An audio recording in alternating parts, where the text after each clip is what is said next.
আমার ভাইরা, কাফেরদের পক্ষ থেকে আল্লাহর নবীর উপরে তহমত দেওয়া হলো, মুহাম্মদ আল্লাহর পক্ষ থেকে নাজিল হওয়া কিতাব পড়েন নাই, মুহাম্মদ নিজের মন গড়া কিতাব রচনা করেন, মুহাম্মদ তো কবি হয়ে গেছে।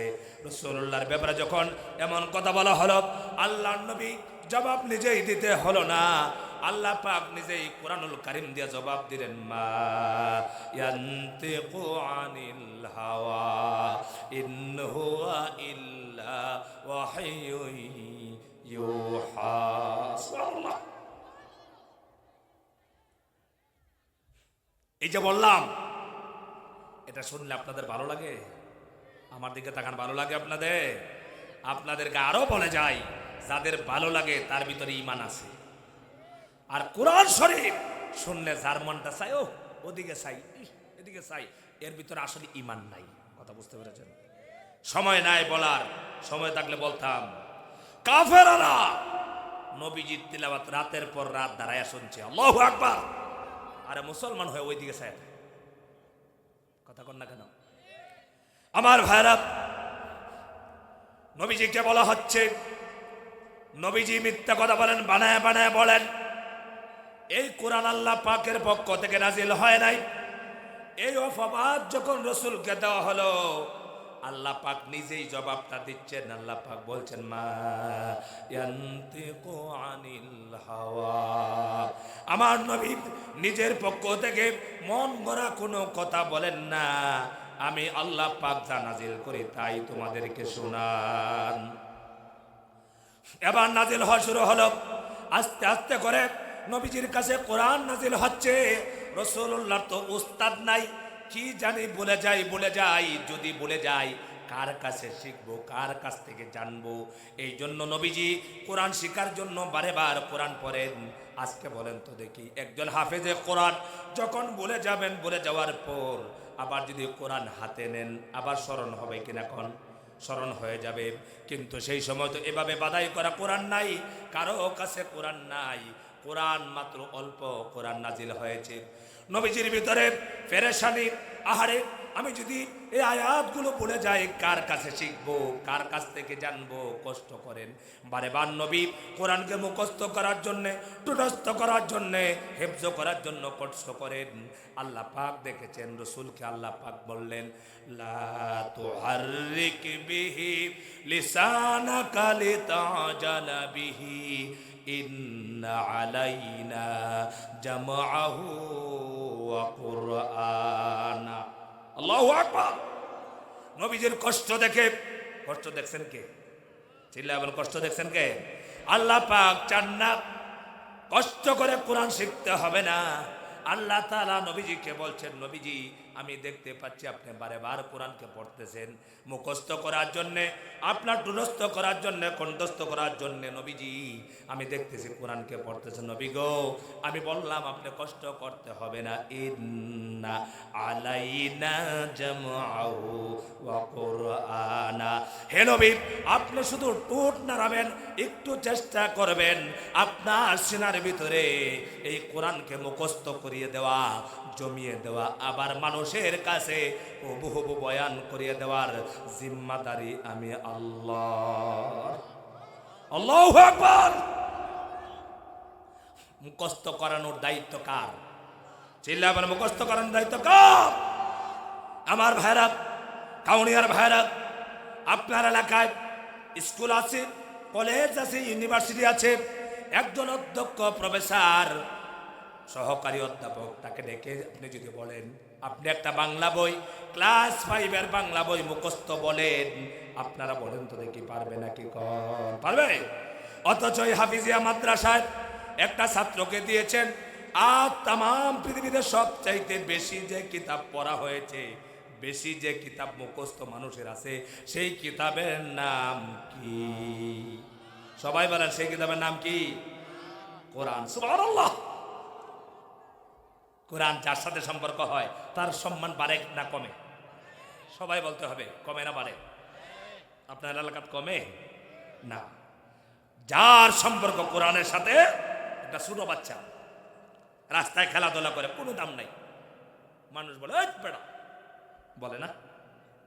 এই বাচ্চাকে মাদ্রাসায় দিলেন, নুরানি মাদ্রাসায় পড়ল। কয়েকদিন পর উস্তাদ বলেছে কায়দা তার শেষ হয়ে গেছে, এবার কোরআনের সবক নিবে। সবাই একটু মিষ্টি দিল, দোয়া করলো, কোরআনের সবক নেওয়া হলো। এই বাচ্চা যখন কোরআন পড়া শুরু করলো, 1 পারা 2 পারা 3 পারা, হঠাৎ করে একদিন খবর এলো তোমার অমুক ছেলে আব্দুল সালাম কোরআনের হাফেজ হয়ে গেছে। হয় কিনা কম? এবার মা খুশি, বাবা খুশি, আত্মীয় স্বজন সবাই খুশি, কমিটি খুশি, উস্তাদ সবাই খুশি হলো। বাচ্চার সম্মান বেড়ে গেল। এবার এই বাচ্চাকে মানুষ এই বলে ডাক দেয় না, ধমক দেয় না, দেয় নাকি কোন? এই বাচ্চাকে ধমক দেয় না, বরঞ্চ নামাজে যাওয়ার পর বাবার বয়সী মুরব্বিয়ানে কেরাম যখন নামাজের মুসল্লায় দাঁড়ায়া যায়, এমন ছোট বাচ্চাটা হাফেজে কোরআন হওয়ার কারণে বাবার বয়সী মানুষগুলো তার পিছনে দাঁড়ায়া ইক্তেদা করে নামাজ আদায় করা শুরু করে দেয়। অবাস্তব কথা না বাস্তব কথা? চিল্লাবেন অবাস্তব না বাস্তব? এই বাচ্চাকে কি কেউ ইমাম বানাতো? এই বাচ্চার পিছনে কেউ নামাজ পড়তো না। এই বাচ্চাকে সবাই ধমক দিত, ঠাট্টা করত, কিন্তু আল্লাহর কোরআনকে মুখস্থ করার কারণে এই বাচ্চা রইল না। এই বাচ্চা এবার বড় বড় মানুষের ইমাম হয়ে গেল। এই যোগ্যতা, এই সম্মান, এই মর্যাদা যে কিতাব পড়লে হয়, সেই কিতাবের নাম হলো কোরআন। সুবহানাল্লাহ। আর সেই কোরআনটা কে শিখালেন? এটা কোনো মানুষের শিখালেন না, আল্লাহ পাক নিজেই বলেছেন, আর রহমানু আল্লামাল কুরআন। রহমান দয়াময় রব তিনি, যিনি মানুষকে শিখিয়েছেন কোরআন। সুবহানাল্লাহ। আমার ভাইরা ভালো করে শুনে রাখেন, কোরআন শরীফ শক্তি দিয়া, ক্ষমতা দিয়া, টাকা দিয়া পড়া যায় না। পড়া যায়? কথা বলেন, পড়া যায়? বাবা মন্ত্রী,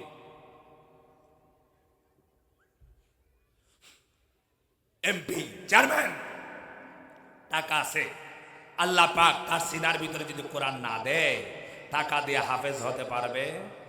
ছেলেবেন পারবে? রাস্তার ফকির, গরিব, সমাজে দাম নাই, রিক্সা চালায় বাবা, ছেলের মাদ্রাসায় দিছে, হাফেজ হয় কিনা? হয়? এটা কার কালাম? আরো চিল্লা সবার জবান থেকে শুনতে, কালাম কার? আল্লাহর কালাম। সিনার ভিতরে দোকানকে। আমার ভাইরা, একটি বই, একটি মাদ্রাসা স্কুলের ক্লাস 5 বই, একজন শিক্ষক বাংলা বইকে মুখস্থ করে বলতে পারবে না, কিন্তু একটি ছোট বাচ্চা মহাগ্রন্থ আল কোরআন, মহাসমুদ্র। কেমন সমুদ্র! এই কোরআন এমন ওজনী কিতাব, আল্লাহ পাক নিজেই বলেছেন এই কিতাব কিন্তু হালকা কিতাব নয়।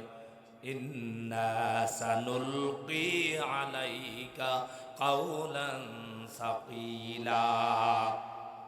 আল্লাহ তাআলা নবীজিকে বলছেন, হে নবী, আপনার উপরে আমি হালকা কিতাব নাজিল করি নাই, আপনার উপরে ভারী কিতাব, ওজনী কিতাব নাজিল করেছি। কেমন ওজন আপনারা শুনবেন নাকি? আপনারা যদি বলেন হুজুর এই কোরআনের তো কোনো ওজন নাই, 1 কেজি হবে, আধা কেজি হবে। আল্লাহ পাক নিজেই নিজের কোরআনের কথা বলছেন, লাউ আনজালনা হাযাল কুরআনা আলা জাবালিন লারাআইতাহু খাশিআম মুতাসাদ্দিআম মিন খাশিয়াতিল্লাহ ওয়া তিলকাল আমসালু নাদরিবুহা লিন্নাসি লাআল্লাহুম ইয়াতাফাক্কারুন। আল্লাহ পাক বলছেন, হে নবী, আমি যদি এই কোরআন কি পাহাড়ের উপরে দিতাম, পাহাড়ের উপরে নাজিল করতাম, আপনি দেখতেন পাহাড় এই কোরআনের ওজনকে সহ্য করতে পারতো না। বলেন তো দেখি, মানুষের গায়ে শক্তি না পাহাড়ের শক্তি বেশি? ওজন সহ্য করার জন্য আপনার শক্তি বেশি না পাহাড়ের শক্তি বেশি? আল্লাহ বলছেন, আমার এই কোরআন পাহাড়ের উপরে দিলে পাহাড় আমার কোরআনের ওজন সহ্য করতে পারতো না। আল্লাহু আকবার। পাহাড় কোরআনের ভার সহ্য করতো না, পাহাড় ছিন্ন ভিন্ন হয়ে যেত। মানুষ দুর্বল না সবল? বলে আল্লাহ পাক বলেছেন, মানুষকে আমি তৈরি করেছি দুর্বল করে।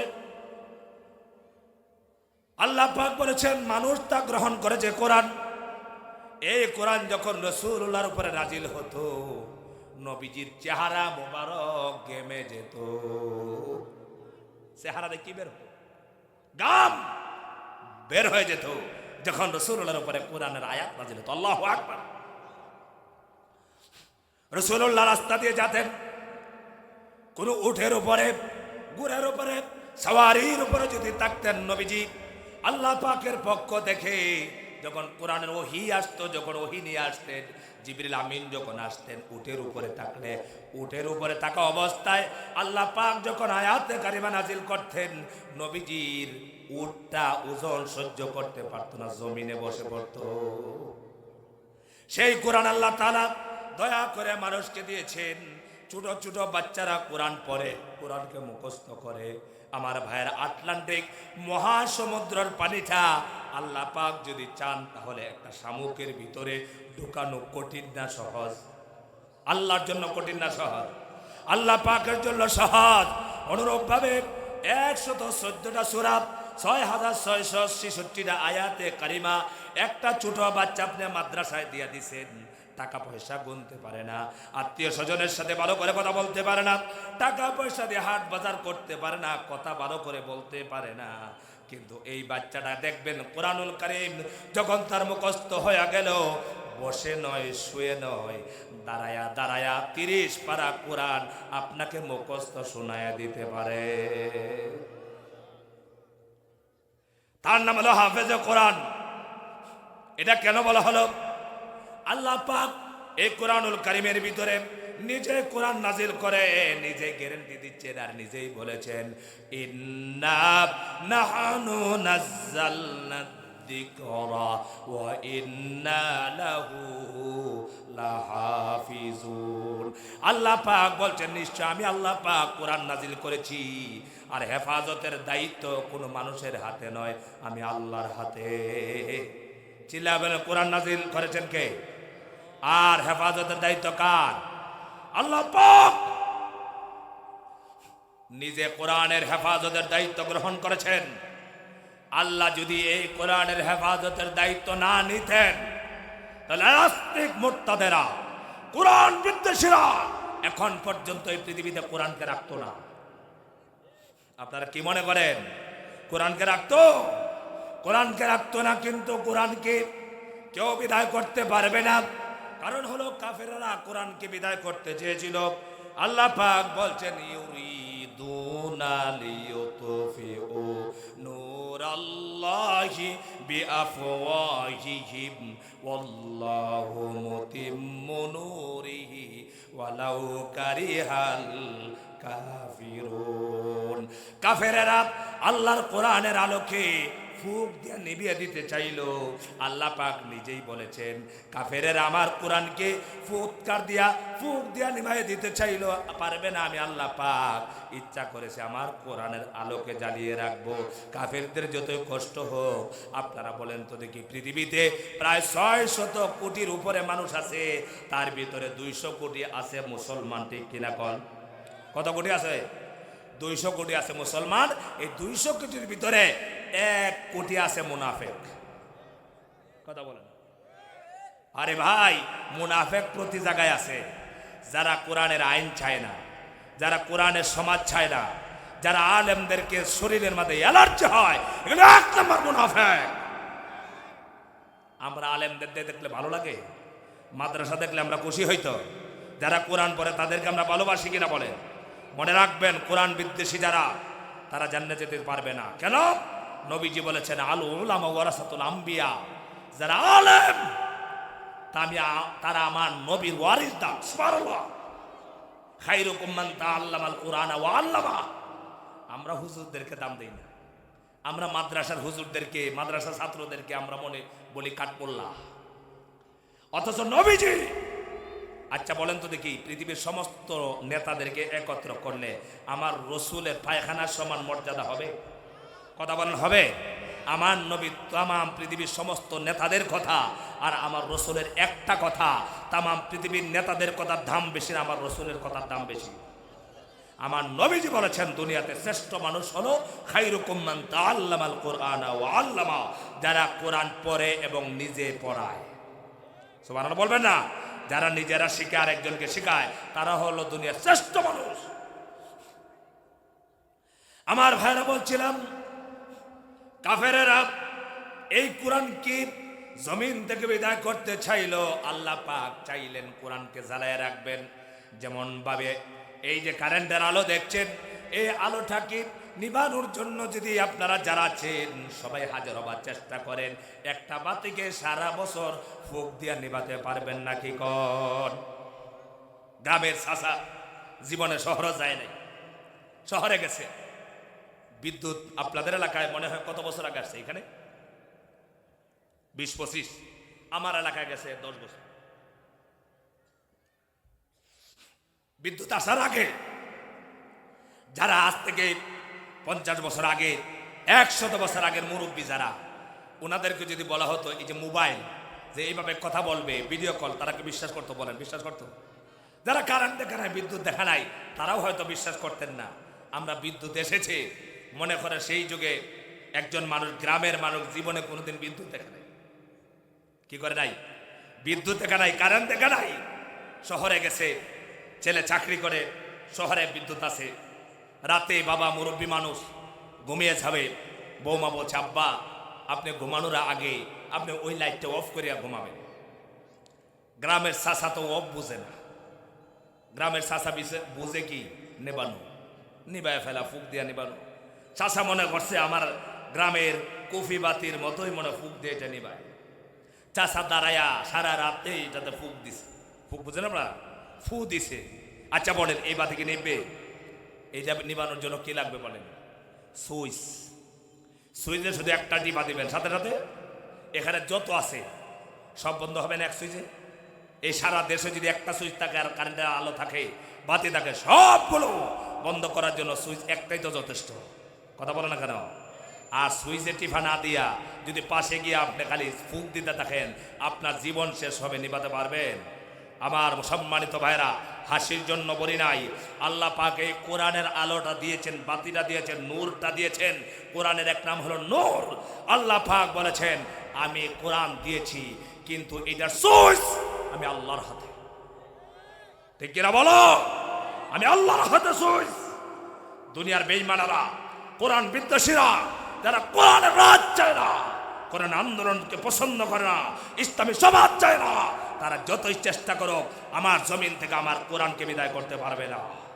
কোরআন যদি কেউ বিদায় করতে চায়, আমরা জীবন দিয়ে হলেও কোরআনের পক্ষে লড়াই করতে আছি, রাজি আছি। কারা হাতগুলো দেখায় দাও। লিল্লাহে তাকবীর, লিল্লাহে তাকবীর। মনে রাখবেন কোরআন আল্লাহর কালাম। কোরআন কার কালাম? কোরআন পড়লে সম্মান বাড়বে, কোরআন তেলাওয়াত করলে সম্মান বাড়বে, কোরআনের সাথে সম্পর্ক রাখলে সম্মান বাড়বে।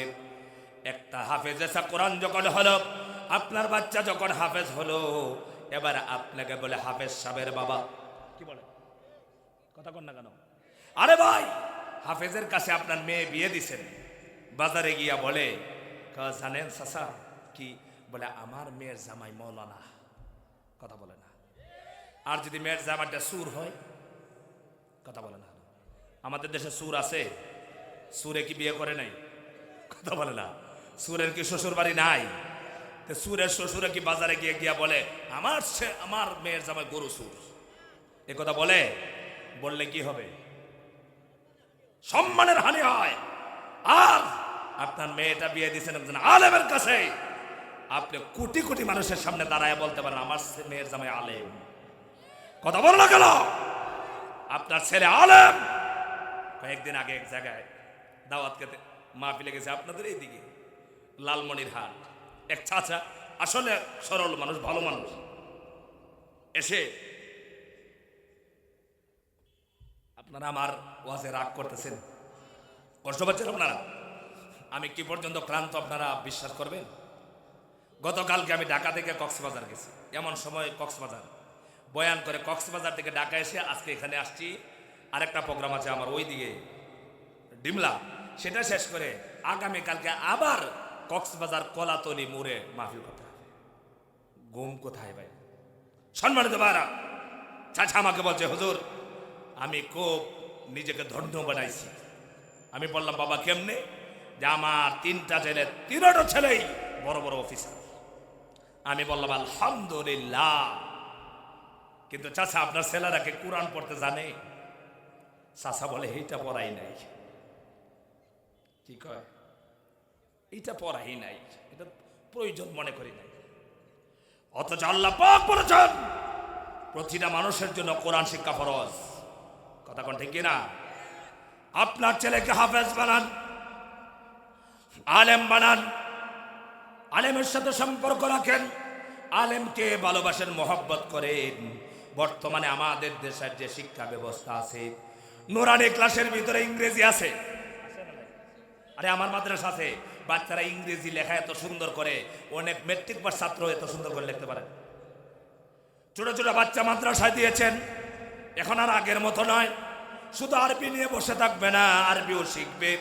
ইংরেজি শিখলো, বাংলা শিখলো, অঙ্ক শিখলো, আরবি শিখলো। একটা নুরানি মাদ্রাসার ছাত্র আপনাকে 40টা বুখারী শরীফের, তিরমিজি, মুসলিম শরীফের হাদিস অর্থ সহ শোনায় দিতে পারে। অথচ আপনি একটা হাদিসও জানেন না। পারে কিনা বলেন? আমার ভাইরা, সেই শিক্ষা হলো দামি শিক্ষা।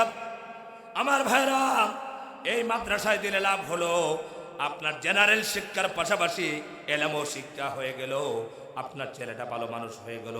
যে সন্তান মাদ্রাসায় পড়বে, যে সন্তানের সিনার ভিতরে কোরআন থাকবে, সেই সন্তান কোনোদিন নাস্তিক মোরতাদ হবে না, সেই সন্তান কোনোদিন কোরআনের বিদ্বেষী হবে না। মিজানুর রহমান আজহারি নাম শুনছেন? কথা বলে না, ইংরেজি জানে না। কথা বলে না, ইংরেজি জানে না। হুজুর না মাস্টার? কথা বলে না, কথা তো বলেনি না একবারে। বলে হুজুর না মাস্টার? ইংরেজি জানে, বাংলা মনে জানে না। জানে সব, অঙ্ক জানে, আর ফাঁকে দে হইলো কোরআন জানে, হাদিস জানে। শুধু ইংলিশ স্কুলে পড়াবেন, আমি নিষেধ করছি না। আপনি প্রাথমিক পড়াটা হবে আরবি, কোরআন, হাদিস, বাংলা, ইংরেজি। ঠিক কিনা বলেন? তাহলে কারণ আমি একজন মুসলমান, আমার সন্তান মুসলমান, আমি আমার সন্তানকে ইলমে দ্বীন শিক্ষা দিতে হবে। তলাবুল ইলমি ফরিয়দাতুন আলা কুল্লি মুসলিম। প্রতিটা নরনারী, প্রত্যেকটা মানুষের জন্য ইলমে দ্বীন শিক্ষা করা ফরজ।